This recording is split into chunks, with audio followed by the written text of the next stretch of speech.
Hi, my name is Tom Hoeffel, and this channel is all about helping students learn chemistry.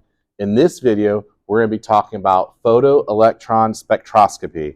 It's a really kind of like fancy word, so a lot of times people will just abbreviate that as PES. But really what photoelectron spectroscopy is, it's all about removing electrons from an atom. So really it comes down to kind of the concept of ionization energy or the photoelectron effect. All those things kind of meet in the same place as photoelectron spectroscopy. So let's go ahead and get started. What we have here is we have a Bohr model that has 11 protons, 11 electrons, and 12 neutrons. Here's its electron configuration, which led me to a Bohr model. If you don't know how to do this, I do have a previous video on how to do electron configuration and Bohr models. And Bohr models are used a lot to teach other concepts, such as PES, okay? And what PES is all about is we're just going to be removing these electrons kind of like one at a time by radiating them with some energy. Now remember, with the photoelectron effect, that this wave that's coming in has to meet a certain frequency, okay, which also translates to energy, in order to emit the electron, okay? And then what we do is we just dial up that frequency to get the next orbitals off, and then we dial it up again to get more of these orbitals off. Now, really, we're going to view this kind of as a quantum mechanical model, so we're going to be talking about these things as orbitals versus the orbits in the Bohr model, okay?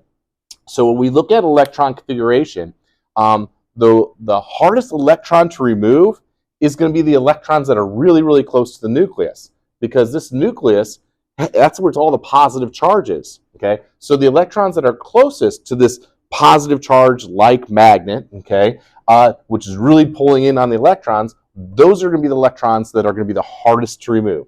And remember, those are going to be like the 1s electrons, okay? And then the next ring that's really difficult to take off is going to be the electrons on the second ring. And then the easiest electrons that are going to be able to take off the atom is going to be those valence shell electrons that are on the outside. Those are going to be the easiest ones to pluck off, okay? So basically that's how it works. We start with low energy and we kind of dial up the frequency / energy because they're directly related, okay? And we just start plucking off the electrons and we end up getting this graph, okay? And the idea is to be able to do two things, okay? Be able to look at electron configuration and draw a graph of it, or the reverse, look at a graph and be able to translate that to electron configuration and then maybe identify the element, okay? So it's working forwards and backwards with PES, okay? Now when you look at these diagrams, the y-axis is going to be the relative number of electrons, and the x-axis is a little actually kind of confusing because of the way they number things, okay? And the reason why they're doing it is to make it actually easier. So on most charts, you know, you start at the origin at 0, and then your numbers get bigger, okay?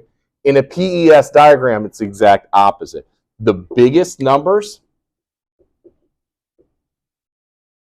are going to be on the left-hand side, okay?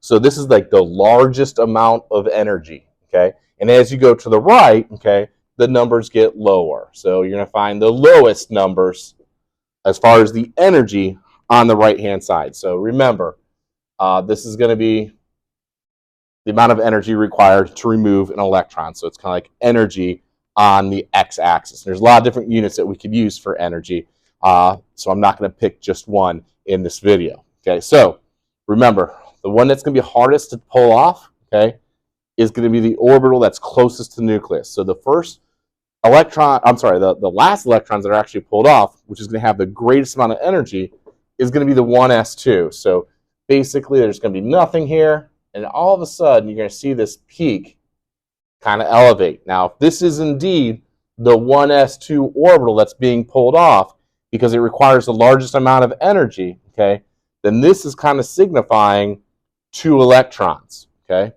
What's after 1s2 is going to be a 2s2. Now, the biggest gap that you're going to see in an atom is going to be between these 2 orbitals, okay? These 2 orbitals, the gap gets smaller, they get smaller, and it gets smaller, and it gets smaller as you proceed with electron configuration. So sometimes in these graphs, you're going to see that it's broken, okay, because this number is so much bigger than the rest of the numbers on a PES diagram, okay? But the next one is going to be the 2s2, okay? So it's also pulling off 2 electrons, so I kind of have to get up to this height, and then you'll see another peak right there. And we're going to label that the 2s2, okay? And after 2s2 with a little bit more energy is going to be the 2p6. Now, if this is 2 electrons, this would be 4 electrons, this would be 6 electrons, so maybe 2p6 is kind of like right here, and it's going to look something like this. Kind of like if you're doing an electrocardiogram with the heartbeat, it's like beep, beep. That's kind of like how the PES diagrams kind of look like, okay? So sorry about the actual noise there. So 2p6, okay, and after 2p6, we got 3s1, which is going to be the lowest energy. Remember, this is going to be the easiest electron to pull off, okay? And it's going to be at 3s1. Now, if this is 2 electrons, 1 electron is going to be about half that size, so you're going to see something that looks like this, okay? So it's actually quite simple, okay? Really, it just, you do this kind of like in order, okay? This is going to be the highest energy. This is going to be the lowest energy. So everything's kind of in order. And then you go up the y-axis the amount that the electrons are, because this is relative number of electrons. So 1s2, 2s2, 2p6, 3s1. Okay, and that's all there really is to PES. Okay, now the way this actually works, okay, and if this was an instrument, okay, is we'd be dialing up this frequency, and this one would come off first. So this is actually the first one that comes off, okay, and it requires the lowest amount of energy. Then we'd rip off the 2p6 electrons, okay. Then we'd jack up the energy a little bit more, and then we'd pull off the 2s2, okay. And then we'd jack up the energy a lot more because there's that break there to pull off this last ring that's closest to the nucleus, okay. But it all happens so quickly, and then the computer will just spit out kind of this graph, and you should be able to translate this graph backwards, saying, okay, if this is 1s2, then this is going to be 2s2. They look about the same height, okay? And then 3 times the height, oh, that's 2p6, 3s1. You write down the electron configuration, say, oh, that indeed has to be sodium. That's where it lines up on the periodic table. Now, I'd like to do one more, okay?